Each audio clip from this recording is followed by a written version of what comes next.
Oh, hello, friends. I'm going to do a little short video on a couple of new treasures that I have acquired. I acquired these at the Nearfest, Ham Fest, that took place on the weekend of April 29th and 30th, 28th, 29th, something like that, of 2022. Nearfest is great. It's been going on for a long time, several decades, and before that it was called Hoss Traders and moved around over the years. But anyway, it is at the Deerfield Fairgrounds in Deerfield, New Hampshire, and it happens twice a year, once fall and once in the spring. This was the spring show. I've had showed some other videos from that. In fact, I had a video from the fall show, the last fall show in 2021, where I picked up a World War II transmitter, the BC-223AX, if I recall. And so this is what I picked up here. Let's have a look. So the first beauty, pull out the chair. This is a Collins 75A-2. It is an AM only receiver. And it is a beautiful unit, and I want to pair this to a transmitter, a circa 1957 Collins 30K4 transmitter. It's a 300 watt AM to maybe it's 250 on AM, 250 watt transmitter, AM transmitter. I'll splice in a little still photo of that so you can see what it is. Currently, with that radio, with that transmitter, I have it paired with a 51J4, which is a later model and has mechanical filters. So the AM performance with a mechanical filter is not as nice, not as pleasing to the ear as a radio like this that has just LC filters in it. The unit looks beautiful. It's in really good condition.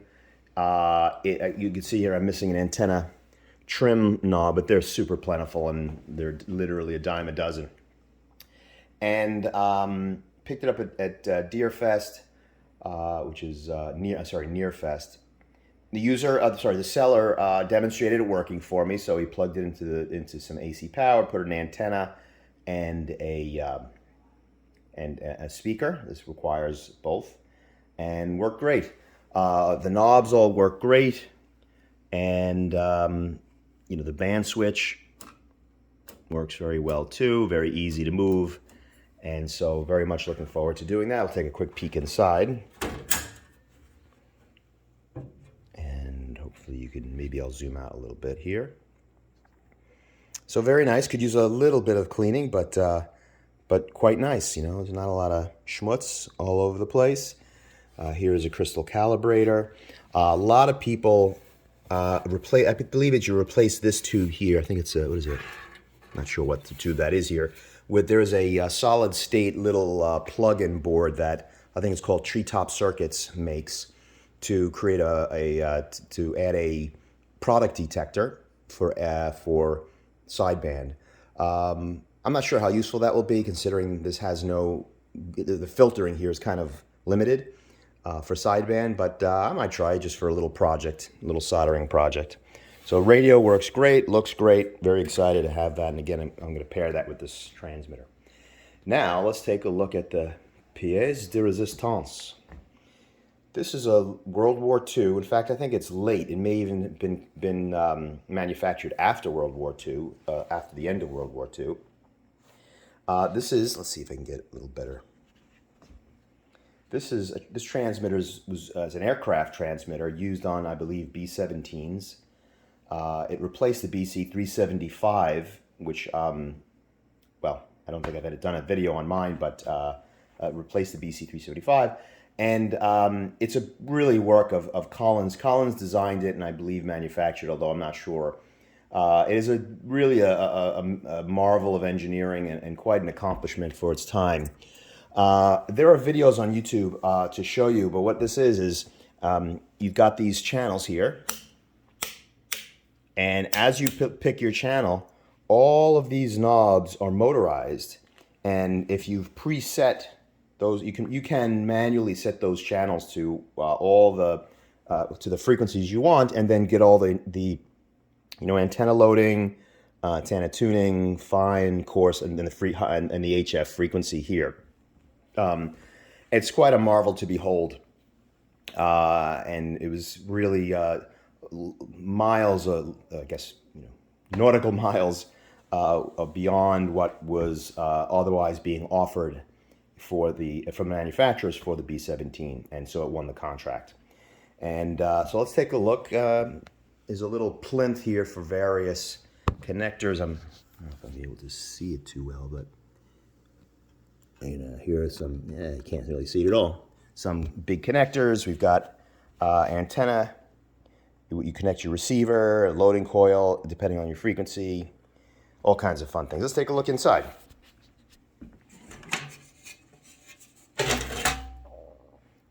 All right, set that down gently. And the insides are beautiful. Really nice. This is also I will mention, this is also a working transmitter. The seller, the person I bought it from, is a well-known Johnson's restorer. And so I trust him quite a lot with his view on this transmitter. And it's really beautiful inside. You might notice some sort of yellow, wet-looking varnish, and that is MFP, which is affectionately known as mucus, fungus, and puke. But it is I believe it is something fungus, mold, fungus preparation. I don't know. But they use that in humid environments to keep the mucus, keep the mold and the fungus from growing inside of it. But really, just a beautifully engineered, very compact for its time transmitter. And so let's look at some of the other accoutrements that I received with the system. So along with the transmitter, some owner of it along the way developed this AC power supply. Now these transmitters, these radios used for aircraft, were typically 24, 28 volts. Earlier ones might have been 12 volts, but this is a 28. So to get all the high voltages necessary for these transmitters, they typically actually used this, which is a dynamotor. This is also a dynamotor for the ART-13 here. And you put in 28 volts here, and out comes all kinds of voltages that it needs. I probably, let's see. If we can see this, it will tell us. It will reveal its secrets to us. If I can get it to focus. Easier said than done. Well, okay, according to this input, I don't know if you can see it. Input is 28 volts at 33 amps. That's significant. And then the output, you have 1,190 volts at 350 milliamps and 410 volts at 400 milliamps. So yeah, quite the interesting unit. But and so to run it in a house, if you don't want to run a dynamotor, these things kind of make a noise and they whir up and they spin up and need to be maintained for bearings, grease, and all that stuff. If you didn't want to mess around with sort of mechanical power, some home brewer did a very, very, very respectable job of building this AC power supply that plugs into the wall. This must be a high voltage timer, and pretty good. There's some aspects of this job I don't like too much and might redo them. For example, just using some, connecting two wires together with some electrical tape. You see that a few times.